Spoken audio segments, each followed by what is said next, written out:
பஞ்சாப் நான் சொன்ன மாதிரி ஏற்கனவே நீங்கள் நம்ம பேசிகிட்டு இருந்தோம். பஞ்சர் ஆகிற பஞ்சாப் அடிக்கடி அதான் நல்லா ஓடும்.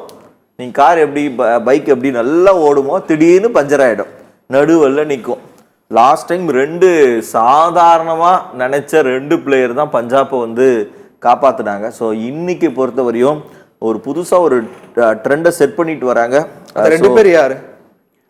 சஷாந்த் சிங்கும் பிரப்சிம்ரன் சிங், இவங்க 2 பேர் தான். ஏன்னா சஷாந்த் சிங்கை பார்த்தீங்கன்னா பஞ்சாப் தெரியாம எடுத்துட்டேன்றாங்க மாதிரி ரியாக்ஷன் கொடுத்தாங்க லாஸ்ட் ஐபிஎல். லாஸ்ட்ல அவர் தான் பார்த்தீங்கன்னா அந்த சீசன்ல அவங்க டீமுக்கு கொஞ்சம் நல்லா ஷைன் ஆகி நிறைய கொஞ்சம் மிடில் ஆர்டர்ல இறங்கி கொஞ்சம் ரன் எல்லாம் அடிச்சு கொடுத்து கொஞ்சம் காப்பாத்தினார். அதனால தான் இந்த தடவை 2 பேர் தான் ரிட்டர்ன் பண்ணாங்க. இன்னொன்று பிரப்சிம்ரன் சிங்கும் ஓப்பனர் பேட்ஸ்மேனா இறங்கி நல்லா அந்த ஒரு 6 ஓவருக்குள்ள ஒரு நல்ல ஸ்கோர் அடிச்சு கொஞ்சம் ஸ்கோரை ஏற்றி கொடுக்குற ஒரு. ஸோ இந்த 2 பிளேயர்ஸ் தான், என்னதான் சாம் கரன் இந்த மாதிரி அதிக பைக் கொடுத்து எடுத்தாலும் இவங்க 2 பேர் தான் கொஞ்சம் அவங்கள டீமே காப்பாற்றிட்டு இருந்தாங்க போன சீசனில்.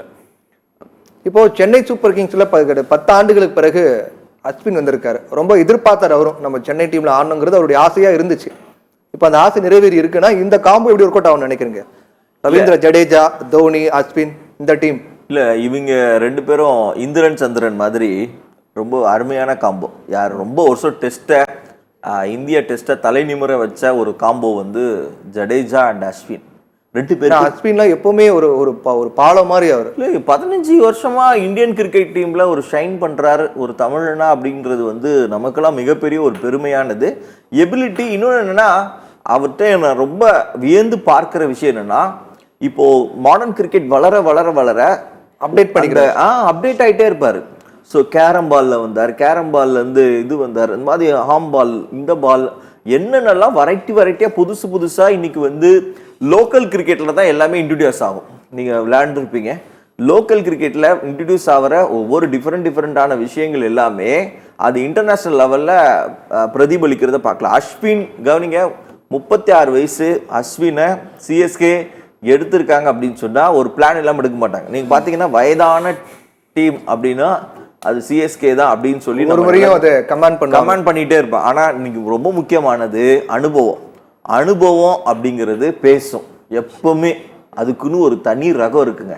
அந்த எந்த பிச்சில் என்ன செய்யணும், அதுவும் முக்கியமாக சென்னை பிச்சில் நான் ஏற்கனவே சொன்ன மாதிரி 8 கேம் அவங்க இங்கே விளையாட போகிறாங்கன்னா அந்த 8 கேமில் அஸ்வினுடைய பங்களிப்பு போடுற 4 ஓவரில் அட்லீஸ்ட் ஒரு 3 விக்கெட்டு கண்டிப்பாக எடுத்துடுவாரு. 20 ரன் 22 ரன் கொடுப்பாரு. பேட்டிங்கில் அவரை நம்ம வந்து என்ன பண்ணலாம், நம்பி விக்கெட் ஸ்டாப்பராக இறக்கி விடலாம். So Ashwin is very good. இது 10 கோடி ரூபாய் ஆல்மோஸ்ட்டுக்கு அவர் போயிருக்கிறது அப்படிங்கிறது வந்து அவர் ஒரு டிசர்வ்டு ஒர்த்தான பிளேயர்.